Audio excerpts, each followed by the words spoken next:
नमस्ते गुरुजी। जय गुरुजी महाराज। जय गुरुजी सासंग जी। शुक्राना गुरुजी महाराज द मल्टीलिंगुअल सेवादार टीम अब सबका स्वागत करती है। आज एक बार फिर हम सब गुरुजी महाराज के दिव्य आशीर्वाद के लिए तैयार होकर आए हैं। आज कमांडर शर्मा अंकल जी की book blessing ready for divinity का हिंदी रूपांतर, उसका रीडिंग सेशन है। दिव्य आशीर्वाद के लिए तैयार। और आज आरती साइकिल आंटी जी रीड करेंगी। आपका बहुत बहुत स्वागत है आरती आंटी, ओवर टू यू। जय गुरु जी, जय गुरु जी। Suresh uncle, thank you for this opportunity. Jai Guru ji, Commander uncle for this blessed opportunity. Namaste साध संगत जी, गुरु जी के चरणों में कोटि कोटि प्रणाम। आज हम पेज नंबर 144 दैट इज 144 से रीडिंग को आगे कंटिन्यू करेंगे। सिर्फ इसलिए कि गुरुजी हमारे सामने एक मानव चोले में प्रकट हुए, उन्हें साधारण मानव नहीं मान सकते। हमारा उनके साथ एक ही कमरे में होना, उनके साथ अपना जीवन साझा करना, ये सब तो उनकी प्रेममयी महानता का प्रमाण है। शिव पुराण में एक और महत्वपूर्ण शिक्षा प्रेम के बारे में है। पुराण में न केवल इस बारे में असंख्य कहानियां हैं कि कैसे भगवान शिव अपने भक्तों पर कृपा करते हैं, कैसे वे अपने दुश्मनों से लड़ते हैं, कैसे वे उनकी रक्षा करते हैं, कैसे वो उनका पोषण करते हैं, बल्कि ये भी कि वे उन्हें आध्यात्मिक सलाह और मार्गदर्शन कैसे देते हैं। देवी पार्वती के साथ भगवान शिव भी आदर्श दिव्य युगल और शिव शक्ति का प्रतिनिधित्व करते हैं, जो हमेशा संयुक्त रहते हैं। ये अनिवार्य रूप से एक है, यहाँ तक कि अर्धनारीश्वर के रूप में प्रतिनिधित्व करते हुए प्रत्येक समान इकाई के प्राणी का आधा भाग है। उनका अंतर सार में नहीं, रूप में है। जय गुरु जी आंटी जी। जय गुरु जी अंकल। जय गुरु जी uncle. Thank you, uncle. Same here. I'm sorry. I'm just looking for the pauses because Suresh uncle, may I please request you if you could just signal me for the first 1-2 pauses and then I'll go ahead. You're doing absolutely fine, auntie. This is perfect. Thank you, uncle. Thank you very much. Shiva Purana में एक तरफ तो वो सारी stories हैं जिसमें ये पता चलता है कि किस तरह से शिव अपने भक्तों का कल्याण करते हैं, उनकी रक्षा करते हैं, उनका पोषण करते हैं और दुश्मनों का संहार करते हैं। वहां तक तो बहुत अच्छी बात है, लेकिन ये वहीं रुकती नहीं है। शिव पुराण में शिव जी महाराज का अपना कैरेक्टर इतना स्ट्रांग है कि आपको अगर अपने लिए एक आइडियल डिवाइन चाहिए, अगर एक आदर्श पुरुष चाहिए, तो आपको उनसे आगे देखने की जरूरत नहीं है। शिव जी महाराज को योगी कहते हैं, उदासीन कहते हैं, जैसे कहते हैं वो इन सभी बंधनों से मुक्त हैं और अटैचमेंट नहीं है। वो इन सब वो वैरागी हैं, इन सब से परे हैं। ठीक बात है, लेकिन खूबसूरती ये है कि उसके बिल्कुल विपरीत वो एक बेहद प्यार करने वाले डिवाइन भी है, और इतना प्यार कि शायद आपको अंदाजा भी नहीं होगा। जैसे हम आगे पढ़ेंगे उसमें बहुत सारी स्टोरीज थी, लेकिन मुझे जो गुरु महाराज से ज्यादा रिलेवेंट और कनेक्टेड लगी, मैंने केवल उन्हीं को वहां से उठाया। और ये स्टोरी एक तरीके से पुरुष और प्रकृति के यूनियन को आइडेंटिफाई करती है, सिग्निफाई करती है।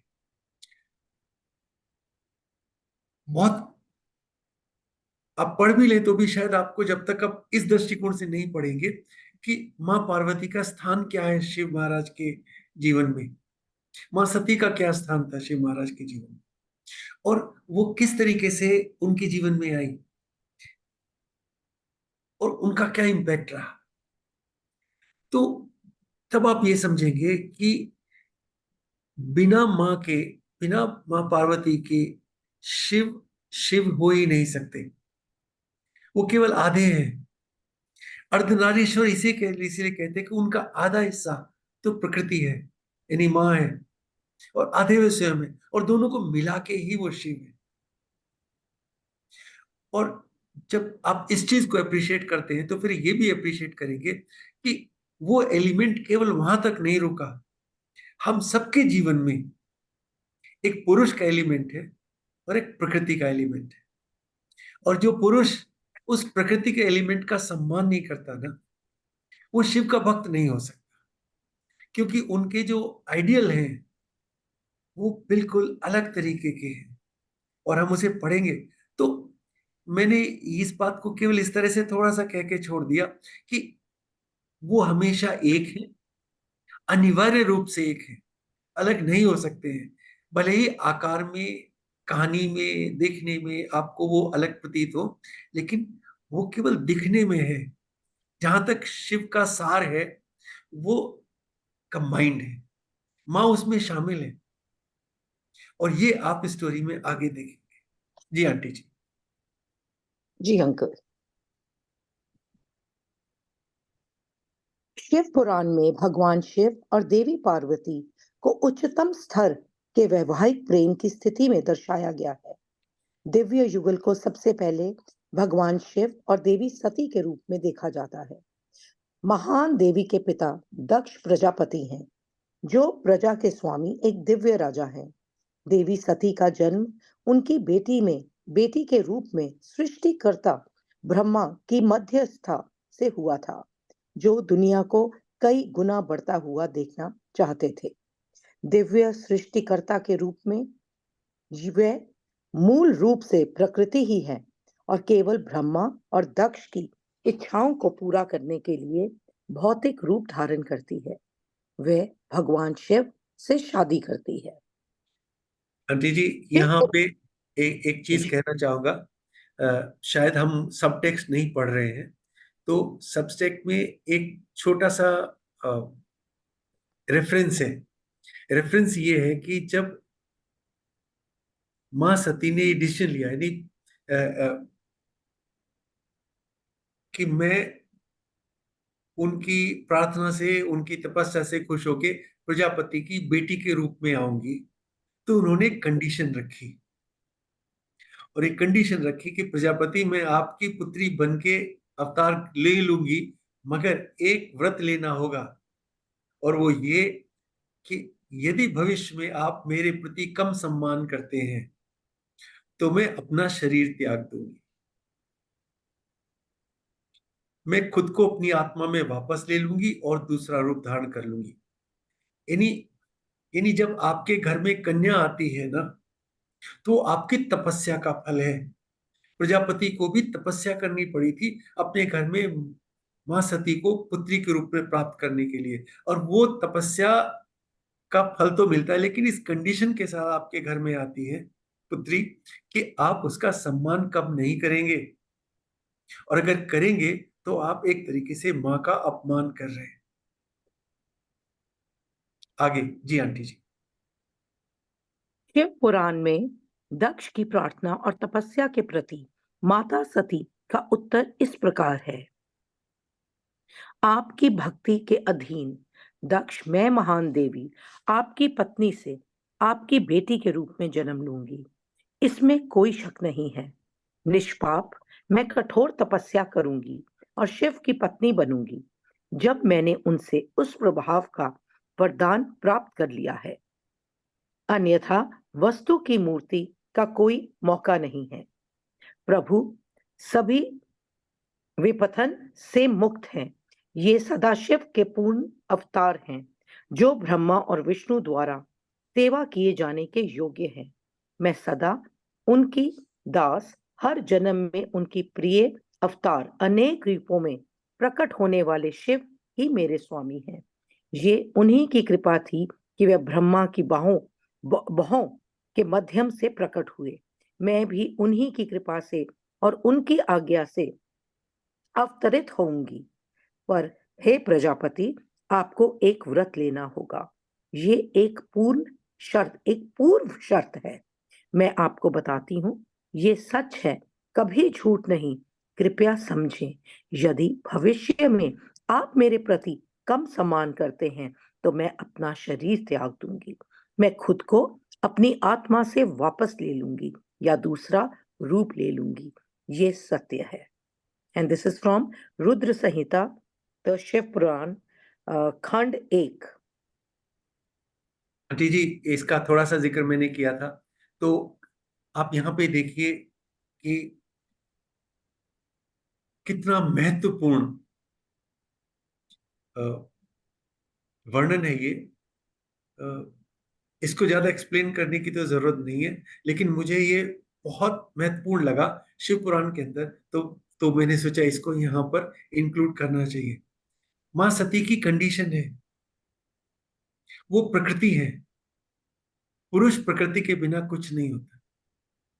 और पुरुष और प्रकृति, और कभी बाद में मैं इसका जिक्र करूंगा, तो जो जिस शिवलिंग को हम पूजते हैं वो बेसिकली पुरुष और प्रकृति का कॉम्बिनेशन। और उस पे मौका मिलेगा तो कंक्लूड करने से पहले थोड़ी सी बात जरूर करेंगे। जी अंकल। लेकिन लेकिन ये कि आपके घर में पुत्री जन्म ले, आपके घर में प्रकृति को जन्म मिले, तो वो आपकी प्रार्थना का फल है, लेकिन कंडीशनल है। उन्हें शायद पता था, और ऐसा फिर हुआ भी। दक्ष के घर में उनकी पुत्री का मान हुआ, सम्मान नहीं हुआ। तो प्रकृति को उस स्तर का स्वीकार नहीं करना शायद सेकंड नेचर है हमारी। इसलिए ये कंडीशन वहां पे डाली कि अगर आपने ऐसा किया तो उसका परिणाम भुगतना होगा। तो ये इसी वजह से और जगह भी कहा गया कि यहां तो उन्होंने बोला मैं वापस चली जाऊंगी, लेकिन दूसरी जगह मैंने कहीं पढ़ा था बहुत पहले की, और शायद उसका मैंने जिक्र पहले कर चुका हूं, कि जहां पे स्त्री का अपमान होता है उस घर में देवता निवास नहीं करते, उनकी पूजा फलित नहीं होती, उन्हें उनके पुण्यों का फल नहीं मिलता, क्योंकि प्रकृति रुष्ट हो जाती है।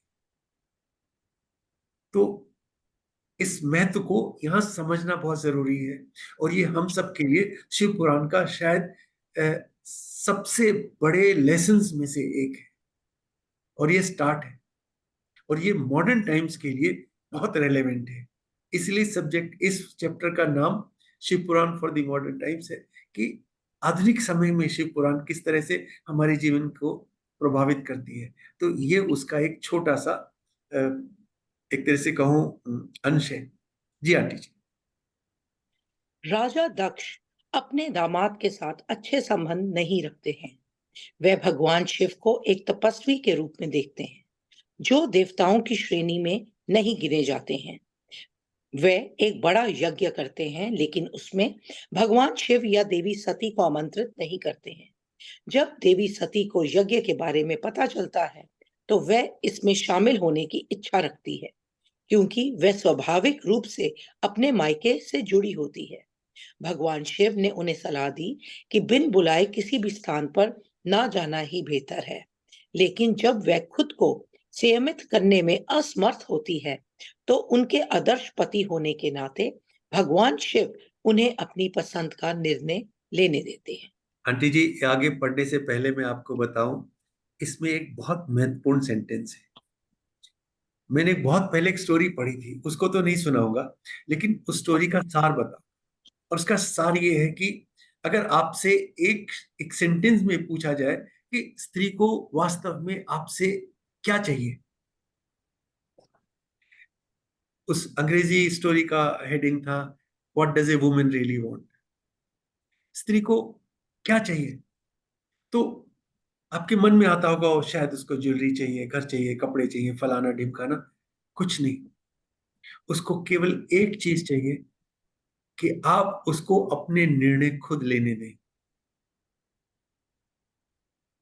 और ये उदाहरण मुझे शिव पुराण में यहां मिला, जब माँ सती कहती है मुझे अपने पिता के घर जाना है, यज्ञ हो रहा है, सब लोग जा रहे हैं, हम क्यों नहीं जा रहे? तो शिव जी ने कहा कि देवी, हमें निमंत्रण नहीं मिला है, आपके पिता हमें नहीं बुला रहे हैं। तो उन्होंने कहा नहीं, मैं जाऊंगी। फिर उन्होंने समझाया कि ये ठीक नहीं होगा, लेकिन जाने से रोका नहीं। वो चाहते तो उनको आदेश दे सकते थे, उनके संबंध ऐसे हैं कि वो उनके आदेश को मानती और नहीं जाती, लेकिन शिव ने आदेश नहीं दिया। वो एक आदर्श पति है, वो अपनी पत्नी को अपने निर्णय खुद लेने देने की स्वतंत्रता देते हैं। सो उन्होंने वही किया। उन्होंने कहा ठीक है, अगर आप जा ही रही हैं तो आप जाएं। कलेश नहीं किया, झगड़ा नहीं किया, आदेश भी नहीं दिया और रोका भी नहीं, समझाया और उस बात को वहां छोड़ दी। तो ये पहला लेसन है, विचार विमर्श करें लेकिन अपने निर्णय थोपे नहीं। अगर आप शिव के भक्त हैं तो परिवार के अंदर पति होने के नाते आपको वो सम्मान देना होगा जो भगवान शिव अपनी पत्नी को देते। जी आंटी। यज्ञ में देवी सती ने पाया कि उनके पति के लिए कोई आसन अलग नहीं रखा गया था। वे अपने पति की छिपी क्रूरता, मिलीभगत और उनके अपमानजनक व्यवहार से इतनी बौखला गई थी कि उन्होंने आंतरिक योग अग्नि में खुद को भस्म कर आत्महत्या कर ली। भगवान शिव के प्रति उनकी निष्ठा और प्रेम अतुलनीय है। उनका नाम वैवाहिक वफादारी का प्रतीक है और सतीव्रता शब्द से सम्मानित है। आंटी जी, दूसरा दूसरा लेसन। जब भगवान शिव को बताया जाता है कि क्या आंटी हुआ जी, है, एक मिनट, मैं यहाँ ओ पे आपको सॉरी कुछ बताना सॉरी चाहता आई हूँ। थॉट यू सेड, नहीं नहीं, कोई बात ठीक, नहीं। कि पति का अपमान पत्नी को स्वीकार नहीं है। किसी भी हालत में वो किसी दूसरे के माध्यम से, चाहे वो उनके पिता हो, चाहे उनकी माँ हो, कोई भी हो, लेकिन जब बात उनके पति के सम्मान पे आती है तो फिर कोई दूसरी चीज मायने नहीं रखती। मां सती के पति भगवान शिव का अनादर हुआ, उनकी पूजा नहीं की गई, उनका नाम उसमें शामिल नहीं किया गया, उनके लिए अलग से व्यवस्था नहीं की गई, उनके लिए आसन नहीं बनाया गया। तो जब उन्होंने ये देखा कि इस स्थान पर भले ही मेरा मायका है, मेरे पिता का घर है, लेकिन मेरे पति का वहां अपमान हुआ है, तो उन्होंने, याद है हमने 2 पेज पहले पढ़ा था कि उन्होंने प्रजापति से, दक्ष से ये वचन लिया था कि आप मेरा अपमान नहीं करेंगे, अगर किया तो मैं शरीर छोड़ दूंगी। और पति का अपमान भी उनका स्वयं का अपमान है, यानी वो अपने आप को अपने पति से अलग नहीं समझती। तो जहां शिव का अपमान हुआ, उन्होंने शरीर त्याग दिया। लेसन नंबर 2, आदर्श पत्नी ऐसी होती है। जी आंटी। जब भगवान शिव को बताया जाता है कि क्या हुआ है तो वे अचंभित होते हैं। वे दुर्जय वीरभद्र के नेतृत्व में अपनी सेना को दक्ष के महल तक चढ़ाई करने और यज्ञ को नष्ट करने का आदेश देते हैं। वीरभद्र, जो भगवान शिव का क्रोध का रूप है, वहां प्रकट होकर अग्निहोत्र के स्थान और उनके अस्त्रों को नष्ट कर देते हैं, उपस्थित देवताओं को अपमानित और पराजित कर देते हैं। वीरभद्र स्वयं भगवान विष्णु से लड़ते हैं, जिन्हें अपने लोक में वापस जाने के लिए विवश होना पड़ता है। उन्हें एहसास कराया जाता है कि भगवान शिव की सेना का सेनापति अपराजय है। आंटी जी, यहाँ पे एक बहुत बहुत महत्वपूर्ण लेसन है। शिव अपनी पत्नी के लिए स्वयं अपने ही दूसरे रूप भगवान विष्णु से युद्ध करते, यानी वीरभद्र करते हैं, पर वीरभद्र खुद शिव का रूप है। और जब बात उनकी पत्नी के जीवन पे आती है तो फिर कोई भी मायने नहीं रखता, उसमें स्वयं विष्णु जो कि उन्हीं का अपना रूप है वो भी नहीं माने। और ऐसा यज्ञ जिसमें वो सारे देवता हों, लेकिन उनकी पत्नी का अपमान हुआ हो, उनकी पत्नी ने अपना जीवन त्याग दिया, वो होने के लायक नहीं है। तो पति के रूप में फिर कोई और चीज मैटर नहीं करती। उनकी पत्नी का अपमान हुआ और वहां पे सब कुछ नष्ट होना पड़े। तो शिव को पूजने वाले इस चीज को समझे कि उनकी उनकी सीख कहाँ कहाँ है, उनकी आस्था है, उनका अपना व्यवहार और अपना, अगर वो आपके रोल मॉडल हैं तो आप जानते हैं आपको क्या करना होगा। आपको वो, और शायद ये कहीं क्रोध भी रहा होगा कि वो प्रोटेक्शन नहीं दे पाए और उन्होंने सब कुछ नष्ट कर दिया।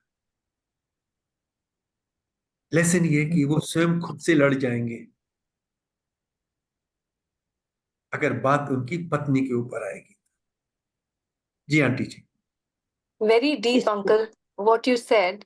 अगर हम इसको आज से रिलेट करें, so sometimes just to respect the other partner, you know, our partner, like पति पत्नी की या पत्नी पति की, we have to fight our own belief.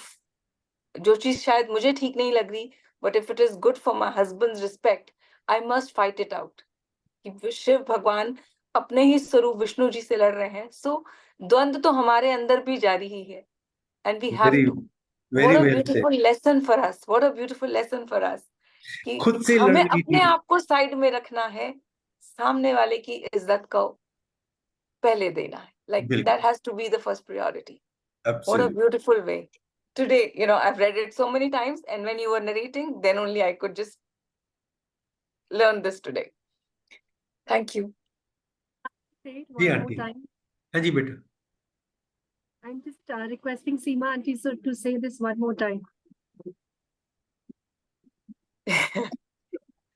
You know, मुझे लगता है कि सामने वाले की इज्जत और मान इतना इम्पोर्टेंट होना चाहिए कि हमें अपने आप से भी अगर उसके लिए लड़ना पड़े, अपनी बिलीफ से, अपनी, you know, what I strongly believe in, it is worth fighting it for. Fight with your own self, because you must respect the other partner if you're wanting him or her to respect you. And I think it's not only husband and wife, it holds true for every relationship in our lives. Very well. Uncle, again, this is, I asked her to repeat. वापस जाते हैं, जब आपने कहा था कि एक soldier के लिए रिवीजन जरूरी है। ट्रेनिंग और रिवीजन। ट्रेनिंग, मैं मन नहीं हूँ, मैं शरीर भी नहीं हूँ। बिल्कुल। Archi aunty please. इसके बाद दक्ष को क्षमा कर और देवताओं के शरीर को पुनः स्थापित कर एक रोमांचक कथा का अंत हो जाता है। भगवान शिव स्वयं शोकाकुल हैं। वे माता सती के शरीर को नहीं जाने देते। उनका बंधन आदि और शाश्वत है। वे अपने हाथों में उनके शरीर के साथ लोकों में भटकते हैं। वे घायल और विक्षिप्त हैं। भगवान विष्णु को, जिनके पास ब्रह्मांड की रक्षा करने का काम है, ज्ञात होता है कि वह स्थिति अब और ज्यादा देर नहीं चल सकती। वे अपने हथियार सुदर्शन चक्र के साथ हस्तक्षेप करते हैं। इसका उपयोग देवी सती के पवित्र शरीर को टुकड़ों में काटने के लिए करते हैं। ये टुकड़े बड़े वरदान के रूप में धरती पर आते हैं और आज तक मां के शक्ति पीठों के रूप में पूजे जाते हैं। एक बार जब देवी सती का शरीर उनके हाथों को छोड़ देता है तो भगवान शिव को पता चलता है कि सब कुछ चला गया है। वे पहले की तरह खुद को संयमित करते हैं और देवताओं के भगवान के रूप में अपनी भूमिका को निभाना फिर से शुरू करते हैं। इस सत्संग के माध्यम से दिव्य दंपति अपने वैवाहिक प्रेम और निष्ठा की एक सुंदर मिसाल हमारे सामने अपने जीवन में पालन करने के लिए प्रस्तुत करते हैं। आंटी जी, इसको इससे बढ़िया उदाहरण नहीं हो सकता है। माँ ने अपना शरीर छोड़ दिया क्योंकि उनके पति का अपमान हुआ, और पति उस शरीर को छोड़ नहीं पा रहे हैं, जाने नहीं दे सकते। मालूम है कि शी इज नो मोर, मालूम है कि वो अब नहीं है, लेकिन प्यार इतना है कि उनको दोनों हाथों में उठाकर घूम रहे हैं। उन्होंने अपना ईश्वर का रेस्पॉन्सिबिलिटी का त्याग कर दिया। यानी जो running the world, running the universe, जो ब्रह्मांड को चलाने की उसके मुखिया के नाते जो उनकी भूमिका है, उन्होंने उसी का त्याग कर दिया। मुझे नहीं करना है। अपनी पत्नी के प्यार में योगी इतने शोकाकुल हो सकते हैं, इसका उदाहरण और आपको कहीं नहीं मिलेगा। अब वो नहीं जाने दे रहे हैं और किसी की हिम्मत नहीं है कि उनसे वो छुड़वा सके। तो फिर भगवान विष्णु से प्रार्थना की जाती है कि प्रभु अब आप इसका कोई इलाज निकालो, क्योंकि ये संसार ऐसे चलेगा नहीं, सब कुछ नष्ट हो जाएगा। अगर शिव शिव होना ही छोड़ देंगे तो फिर कौन करेगा? तो वो कहते ठीक है। अब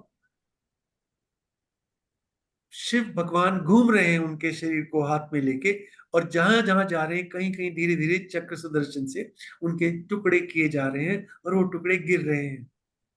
और तो धीरे धीरे धीरे धीरे सारा शरीर हाथ से निकल जाता है। तब पता चलता है उनको कि मां तो जा चुकी है, और फिर वो अपने आप को नियंत्रित करते हैं और तब फिर से संसार के ईश्वर के रूप में अपने कार्यभार को संभाल लेते हैं। ऐसा प्रेम। तो आपको अगर सचमुच में प्यार देखना है तो इससे बढ़िया एग्जाम्पल मुझे तो नहीं मिला। आपको मिले तो कहीं बताइए। और ये शिव है, और आप उनके पूजा करते हैं। आप आपको अपना आराध्य मानते हैं।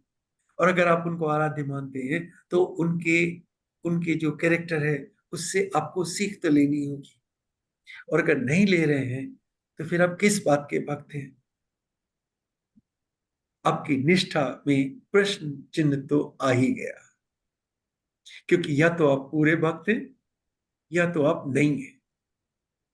ये बीच का हिसाब किताब नहीं चलता। और ये आपको खुद निर्णय करना पड़ेगा। लेकिन जैसे कहते हैं ना, जब जागो तभी सवेरा है। You can start it today. Being a Shiv devotee also means being so loving and caring at the cost of everything. जी आंटी जी। So, uncle, dear uncle, from this I understand your deep respect and affection for auntie always, every time you're on a platform. And either Guruji chose you because you were a soul made up of what he wanted, or you became a devotee that Guruji would want always. Deep respect to you, dear uncle. ऐसा है इस अतुलनीय जोड़े का प्यार। उनकी दिव्य लीला हमें कई सबक सिखाती है कि पत्नी और पति एक दूसरे के प्रति अडिग रहें, कि वे एक दूसरे पर भरोसा करें और एक दूसरे का सम्मान करें, और ये कि वे अपने प्यार में किसी भी तरह के अतिक्रमण की अनुमति ना दें। ध्यान दें कि भगवान शिव कैसे देवी सती का सम्मान करते हैं और उन पर इतना भरोसा करते हैं कि वे उन्हें अपना निर्णय लेने देते हैं, भले ही वे आने वाली विपत्ति से अवगत हो। वे उन्हें अपना रास्ता बनाने देते हैं, भले ही वे उन्हें वहां रोकने और औपचारिक यज्ञ के लिए अपने पिता के घर ना जाने के विकल्प पर चर्चा करते हैं। फिर भी वे उन पर अपना निर्णय नहीं थोपते। वे अपना आपा नहीं खोते और ना ही निराश होते हैं। वे बाद में आते हैं। उस पल के लिए वे इसे शांति से और जिम्मेदारी से संभालते हैं। इस प्रक्रिया में भगवान शिव एक उदाहरण पेश करते हैं, जिसमें वे सभी पतियों को इसे अपनाने का पालन करने की सीख देते हैं। गुरुजी महाराज, मैं इस बात पे बस इतना ही कहना चाहूंगा कि इंट्रोस्पेक्शन करना बहुत जरूरी है। इस चैप्टर में बहुत सारी चीजें थी, लेकिन मेरे दिल ने जिसकी गवाही दी केवल वो यहाँ पे है, और वो इसलिए है कि इससे महत्वपूर्ण कुछ नहीं है। तो और मुझे ऐसा लगा कि गुरु महाराज, जैसे कि आप पढ़ेंगे कि गुरु महाराज के लिए ये एस्पेक्ट बहुत इंपॉर्टेंट। तो अगर आप अपने गुरु के डिवोटी हैं तो भी इस लेसन को दिल से लगा के रखें। जी आंटी। गुरुजी महाराज हमेशा इस बात पर भी जोर देते थे कि भक्त जोड़े उनके पास एक साथ आए। उन्होंने जोर देकर कहा कि हमारी पहली और सबसे बड़ी जिम्मेदारी हमारे परिवार के प्रति है। उन्होंने ये भी कहा कि परिवार की देखभाल करना ही गुरु सेवा का सर्वोत्तम रूप है। पारिवारिक जिम्मेदारियों को छोड़कर गुरुजी की सेवा से उनकी स्वीकृति प्राप्त नहीं होती। आंटी जी, हालांकि जी मैं महाराज ये कहा करते थे, एक जैसे अंकल अकेले आए तो एक दो बार अकेले आ गए, तो he would direct him to bring aunty along, aunty नु नाल लाई। और अगर आंटी अकेली आती तो Guru Maharaj would tell her, uncle नु नाल लाई। उन्हें आप जोड़े से अच्छे लगते हैं, अकेले अच्छे नहीं लगते। उन्हें हमेशा ये बात अच्छी लगती थी कि आप इकट्ठे उनके पास आए, वो आपको इकट्ठे ब्लेस करना चाहते। उसमें भी वो आंटियों को पहले ब्लेस करते, क्योंकि उन्हें पता था कि आंटी को ब्लेस किया तो पूरा परिवार ब्लेस हो जाएगा, अंकल को ब्लेस किया तो केवल अंकल ब्लेस होंगे। तो वो हमेशा इस बात पे जोर देते थे, और इस चीज को मैंने अपनी कॉन्टेक्स्ट में पहले कवर किया है कि क्योंकि मैं आंटी से कभी जिक्र नहीं कर सकता था गुरु महाराज के बारे में, क्योंकि मुझे पता था अगर उसने मना कर दिया तो फिर मैं जा नहीं पाऊंगा गुरु जी के पास, क्योंकि उसकी आज्ञा की अवहेलना मेरे बस की बात नहीं थी। वो और मैं क्योंकि नहीं रुकना चाहता था, तो मैंने सोचा मैं गुरु महाराज के बारे में जिक्र ही नहीं करूंगा, ना मैं कुछ बोलूंगा ना कुछ कर, तो गड़बड़ होगी। लेकिन मैं महाराज से प्रार्थना करता था, गुरु महाराज आंटी को मेरे साथ लाना है तो ये काम आप ही ने करना होगा, मुझ में हिम्मत नहीं। और उन्होंने वो अपने तरीके से किया भी। तो ये बहुत बहुत खूबसूरत बात है। और गुरु महाराज की ब्लेसिंग परिवार को तो मिलती है, लेकिन आप जब अपने परिवार की सेवा करते हैं तो वो गुरु की सेवा का सबसे बढ़िया रूप है। मुझसे बहुत पहले एक दो बार इस तरह की बातें हुई, कुछ आंटियां थी ऐसी जो सेवा में थी और उनके बच्चों के एग्जाम आ रहे थे, तो उन्होंने मुझसे पूछा कि क्या ये सही होगा कि हम बच्चों के एग्जाम की वजह से सेवा से थोड़ा ब्रेक ले लें। तो मुझे एक सेकंड भी नहीं लगा उनको इसका उत्तर देने में कि आंटी असली सेवा तो वही है। गुरु महाराज ने खुद कहा, अंकल आंटी की सेवा करें, आंटी अंकल की सेवा करें, और दोनों मिलके अपने बच्चों की सेवा करें, अच्छे से लालन पालन करें। तो उनके एग्जाम की तैयारी भी तो सेवा में शामिल हुई ना। तो उससे बड़ी गुरु सेवा नहीं होती। तो मुझे तो बिल्कुल भी हिचक नहीं हुई बोलने में कि बिल्कुल पहले बच्चे और वो सेवा हो जाए, अंकल की सेवा हो जाए। आप सत्संग कीजिए, बच्चों ने खाना नहीं खाया, अंकल काम पे नहीं जा पा रहे हैं क्योंकि आप अवेलेबल नहीं है, क्योंकि आपको वो सब कुछ करना है, तो उसकी कीमत पे सेवा नहीं हो सकती गुरु। तो ये बहुत महत्वपूर्ण एस्पेक्ट है जो एक तरीके से गुरु महाराज और शिव पुराण दोनों से डिराइव किया गया है कि परिवार की जिम्मेदारी बहुत महत्वपूर्ण है, परिवार के प्रति समर्पण बहुत महत्वपूर्ण है, जीवन खप सकता है उसमें। और कपना चाहिए, तब जाके गुरु की सेवा होती है। और अगर परिवार नेग्लेक्ट हो गया, बच्चे बीमार रहे, आप उनकी दवाइयों का नहीं कर पाए, उनकी पढ़ाई का नहीं कर पाए, हस्बैंड को वक्त पे खाना नहीं मिला, पत्नी की केयर नहीं हुई, तो फिर कीर्तन करने से क्या होगा? वो तो सब ठीक है, लेकिन उसमें गुरु महाराज कहाँ है? वो नेग्लेक्ट हो गए, और वो होना नहीं चाहिए। तो गुरु महाराज की जो हम सबके प्रति जो सीख थी और है और रहेगी, वो ये कि परिवार की जिम्मेदारियों को छोड़ के गुरु की सेवा नहीं होगी, परिवार की जिम्मेदारियों को निभाते हुए गुरु की सेवा। जी आंटी। हालांकि कथा यही समाप्त नहीं होती है। शिव और शक्ति जगत के माता पिता हैं। एक या दूसरे के बिना ये संसार नहीं चल सकता। तो भगवान शिव से पुनर्विवाह करने के लिए माता सती का देवी पार्वती के रूप में पुनर्जन्म होता है। भगवान शिव जी का हाथ मांगने के लिए वह एक लंबी और कठिन तपस्या से गुजरती हैं। भगवान शिव उनकी भक्ति की परीक्षा लेते हैं। वह 7 बुद्धिमान ऋषियों, सप्तर्षियों और उनके आश्रम में भेजते हैं। आंटी जी, अभी हम नेक्स्ट लर्निंग में जा रहे हैं, जो हमें शिव पुराण से अपने समय के अनुकूल जो सीख मिल रही है।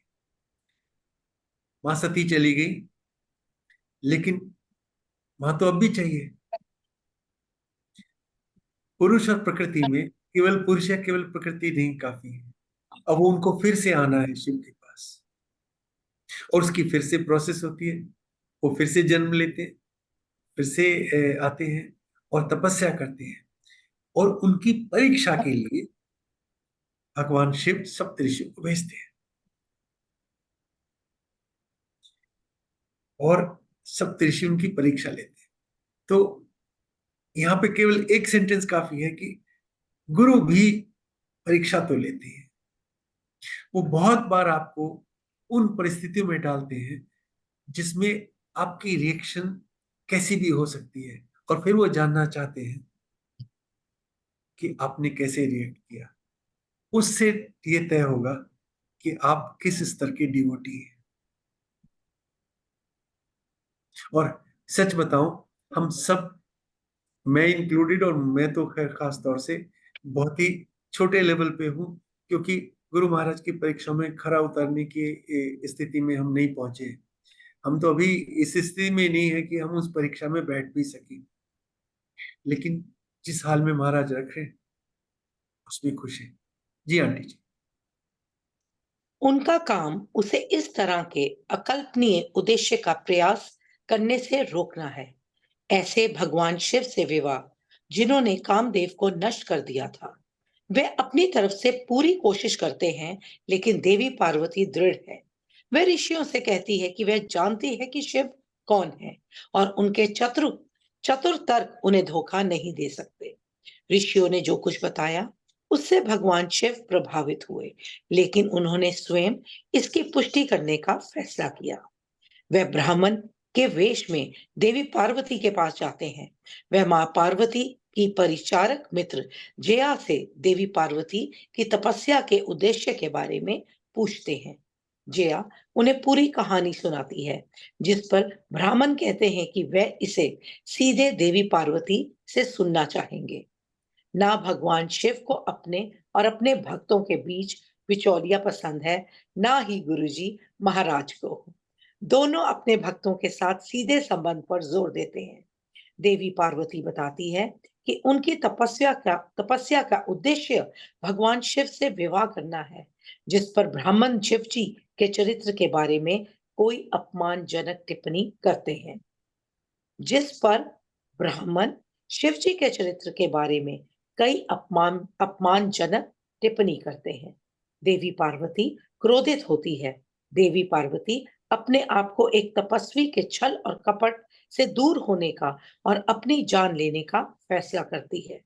उसी समय भगवान शिव अपने स्वरूप में आ जाते हैं। देवी पार्वती की प्रार्थना स्वीकार हो जाती है। शिव पुराण में अन्य कहानियां भी हैं जो अपने पति के प्रति एक महिला की भक्ति की शक्ति का उदाहरण देती है। आंटी जी, यहाँ पे मैं कुछ कहना चाहूंगा, वो ये है कि गुरु महाराज के पास आप कभी भी किसी को लेकर गए ना, तो आपकी जिम्मेदारी उनको महाराज के सामने ले जाने के बाद खत्म होगी। मुझे याद है, मैं एक अंकल को लेके गया था, मेरे मित्र, और जैसे मैंने उनके बारे में गुरु जी से बताने की कोशिश की, गुरु महाराज ने मुझे कहा, तो इसका वकील है? मैंने कहा नहीं गुरु जी। तो फिर पीछे जाके बैठ। यानी वो हमेशा अपने भक्तों से डायरेक्ट 1-to-1 कांटेक्ट रखना चाहते हैं। भगवान शिव भी वही कर रहे हैं। हालांकि उनकी देवी पार्वती की मित्र जया ने सब कुछ बता दिया कि ये क्यों कर रही है, क्या कर रही है, लेकिन शिवजी महाराज ने कहा नहीं, मैं सीधा इनके मुख से सुनना चाहूंगा कि ये क्या कर रही है, उनका उद्देश्य क्या है। और उसके बाद उन्होंने उनको अपने से दूर हटाने के लिए बहुत तरह की बातें की, इंक्लूडिंग कि अपने बारे में बहुत अपमानजनक टिप्पणी कर दी। तो उससे क्रोधित होके और एक तरीके से इस सब से दूर हो जाने के लिए उन्होंने अपने शरीर को समाप्त करने का निर्णय ले लिया, यानी निंदा स्वीकार नहीं की। और निंदा शब्द का इस्तेमाल किया तो we get to another point. चाहे कितना भी स्वाद आता हो किसी की बुराई करने में, लेकिन निंदा नहीं की जा सकती है। आपको अच्छा नहीं कहना है तो चुप हो जाइए। माँ पार्वती तो निंदा नहीं सुन सकती थी, उन्होंने कहा ये तो एक्सेप्टेबल नहीं है, और हमें स्वाद आता है। तो अब आप समझ सकते हैं कि निंदा क्यों बुरी बात है, नहीं होनी चाहिए, क्योंकि वो एक्सेप्टेबल नहीं है। और शिव के बारे में निंदा, आप अपने गुरु के बारे में सोच भी नहीं सकते हैं। कोई ऐसा बोले तो आप वहां से चले जाइए, वहां पे मत रहिए। कानून अपने हाथ में नहीं ले सकते, अच्छी बात है, लेकिन आपको वहां नहीं होना चाहिए। आपके किसी प्रिय की कोई निंदा करे, आपको नहीं सुननी चाहिए, और स्वयं करने का तो कोई प्रश्न ही पैदा नहीं। तो एक ये एग्जाम्पल है कि निंदा क्यों ना की जाए। जी आंटी जी। अंकल एक क्वेश्चन। अंकल निंदा तो नहीं करनी चाहिए और इस पे कंट्रोल करना बहुत ही मुश्किल है। मतलब बहुत बहुत मुश्किल है। इसका मतलब अभी तो हम बहुत पीछे हैं। अब अंकल बात आ गई गुरु की निंदा। गुरु की निंदा तो वही शिव भगवान की निंदा। लेकिन हम जिस तरह की दुनिया में हैं और गुरु जी का प्रचार अब बहुत बढ़ रहा है, बहुत ज्यादा बढ़ रहा है। और जब इतना प्रचार बढ़ रहा है अंकल, तो उसमें 1% 2% हर चीज के बारे में कॉन्ट्राडिक्टरी लोग आ जाते हैं सामने। और कई बार वो सामने से उठ के कोई ऐसा कमेंट दे देते हैं कि बस कुछ समझ नहीं आता क्या करो। और उस टाइम पे एक गुरुजी का ही वचन सुना हुआ है कि गुरु के बारे डिस्कशन नहीं करी दी। सो मैं अपने माइंड में वही रखती हूँ और I try not to discuss, but yes I definitely walk off that person and of that place. So uncle ऐसा ही है, ऐसा ही करना चाहिए। एब्सोल्युटली आंटी जी। That's the reaction. मैं मैं जेन्युइनली बताऊं, मेरा ऐसा कोई मित्र ही नहीं हो सकता है। मैं तो पूरे संपर्क तोड़ दूंगा ऐसे व्यक्ति के साथ में जो मेरे गुरु के प्रति उस तरह की भावना ना रखता हो। वो न्यूट्रल रहे, विश्वास ना करे, मुझे कोई प्रॉब्लम नहीं है, लेकिन वो मेरा कुछ नहीं लगता। I am done. I got my answer. Thank you, uncle, as always. Thank you very much, uncle. Shankhachud और तुलसी की कहानी है, जो भगवान ब्रह्मा के कहने पर प्यार से एक दूसरे से शादी करते हैं। शंखचूड़ कृष्ण के प्रिय मित्र सुदामा थे, जिन्हें राधा ने उनके कक्ष में बिन बताए प्रवेश करने के कारण राक्षस के रूप में जन्म लेने का श्राप दिया था। वह एक असुर राजा है, लेकिन भगवान विष्णु की भक्ति के कारण वह गुणी, शक्तिशाली और न्यायप्रिय हैं। वे पृथ्वी और देवताओं पर विजय प्राप्त करते हैं, जो हमेशा की तरह अपने सिंहासन को उससे वापस लेना चाहते हैं। वे सभी भगवान ब्रह्मा और भगवान विष्णु से अपील करते हैं, लेकिन वे उन्हें भगवान शिव के पास भेजते हैं। भगवान शिव बदले में उन्हें अपने स्वयं रूप रुद्र के पास भेजते हैं। भगवान विष्णु शंखचूड़ को नहीं मार सकते, क्योंकि वे भगवान कृष्ण के भक्त हैं। शंखचूड़ को ब्रह्मा द्वारा वरदान के रूप में कृष्ण का अभिज्ञ कवच प्रदान किया गया। शंखचूड़ के पास एक और वरदान है।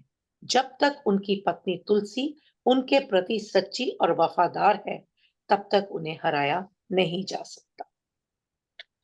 आंटी जी, दो प्रोटेक्शन है शंखचूड़ के पास। एक तो अभेद्य कवच है और दूसरा कवच उन्हें उनकी पत्नी प्रदान करती है। यानी जब तक उनकी पत्नी तुलसी उनके प्रति सच्ची और वफादार है, तब तक उन्हें नहीं हराया जा सकता। और ये वहां से यहां तक हम सबके जीवन में फ्लो करता है। पत्नी पति का कवच है। उस कवच को स्वयं ईश्वर भी नहीं भेज सकते हैं। ये एग्जाम्पल आपके सामने रखा है। तो और क्या कहेंगे? वो अनडिफीटेड रहते हैं, स्वयं शिव के हाथों नहीं हारते, विष्णु भगवान के हाथों नहीं हारते। आगे कहानी पढ़ेंगे तो हमें ये चीज सब और भी समझ में आ जाएगी कि फिर उन्होंने क्या किया। जी आंटी। जय गुरु जी। अंकल, अंकल आज की रीडिंग यही समाप्त होती है जी। तो वो क्या करते हैं, और हम इसको जब अगली बार पढ़ेंगे तो कि वो उनसे दोनों कवच ले लेते हैं। एक कवच तो वो मांग ही लेते हैं, और क्योंकि शंखचूड़ बहुत दानी किस्म के हैं तो अपना कवच दे देते हैं। लेकिन दूसरा कवच ऐसे आसानी से नहीं लिया जा सकता। दूसरे कवच को लेने के लिए वो स्वयं विष्णु शंखचूड़ का शरीर धारण करके पत्नी तुलसी के पास जाते हैं और उसके साथ पति की तरह से रहते हैं, और उस तरीके से उससे वो दूसरा कवच ले लेते हैं। तो अब आप समझ सकते हैं कि एक वफादार पत्नी आपके जीवन में कितना बड़ा कवच है। ऐसे ही नहीं वो आपके लिए व्रत रखती। तो इन चीजों को याद रखना जरूरी है, इनके बारे में सोचना जरूरी है, और दोनों को एक दूसरे के प्रति अपनी जिम्मेदारियों को समझना जरूरी है। और इसके लिए मुझे कम से कम शिव पुराण से ज्यादा सीख देने वाली कोई पुस्तक नहीं मिली, कोई ग्रंथ नहीं मिला। बहुत कुछ पढ़ा है, लेकिन जो गुरु महाराज के चरणों में बैठ के समझा, वैसा कभी नहीं समझा। जी वासन अंकल। जी, over to you, Vasan uncle. Very beautiful, uncle. When you were talking about the daughters, कि कैसे दक्ष को तपस्या करनी पड़ी कि माँ पार्वती उनके पास सती के रूप में आए. So you remember महाराज का I have always heard the सत्संग कि गुरुजी कहते थे बेटे तो मैं ऐसे ही दे देता हूँ, बेटियां बहुत सोच समझ के देता हूँ जो पाल सकें. So he also sees the soul's evolvement and the strength of the soul who can actually take care of the daughters. Absolutely. So that's again a proof of Shiv Tattva for Maharaj, लेकिन ये याद रखना जरूरी है. Absolutely, uncle. Absolutely. Revision. Revision. Every day we have to And- remind ourselves. Every day. Uncle, I think this goes for the daughters we birth and the daughters we bring in the family. Absolutely. Absolutely. Yeah, caring and loving the daughters we birth comes very naturally natural and easy. And I Absolutely. think Guruji Maharaj's Sikhya should be held very close when you're bringing a daughter in the family. Absolutely. Absolutely. And as always, so many lessons learned, Uncle. Thank you so much. And I'm feeling so privileged and blessed to be sharing, Uncle. I am in US. And Uncle, imagine कैसे गुरुजी ने plan किया हुआ था. I don't know. I brought your books, Uncle. मुझे था यहाँ Chicago में, my sister's son's wedding has to start with satsang and there'll be Sangat Chicago ki. So I should carry books. And I carried about 13, 14 books, mixed Hindi, English. And यहाँ पे uncle California की संगत भी आई हुई थी. सो जिसको मिल सकती थी. इनफैक्ट जब अंकल ने मुझे 2 दिन पहले ये ब्लेस्ड अपॉर्चुनिटी दी रीडिंग की, I had to borrow back one book. I said please ये हिंदी वाली बुक मुझसे. कैसे गुरुजी ने प्लान किया कि मेरे पास हाथ में 11th hour पे बुक होनी चाहिए to be able to do justice to it. So गुरुजी महाराज की लीला अपरंपार है.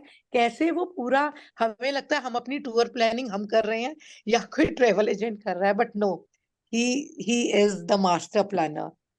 And thank you very much, Uncle. Thank you very much for being the Guru brother Guruji has blessed with, and for your endless teachings and guidings and throwing light on Maharaj's everything that Maharaj would want us to become. You are such a lighthouse of same to guide us to Yes. that, Uncle. Thank you for being very the commander that Guru Maharaj Yeah, gave us. yes, being Thank the you. commander. Yes, thank you Thank so you. very much. I know. And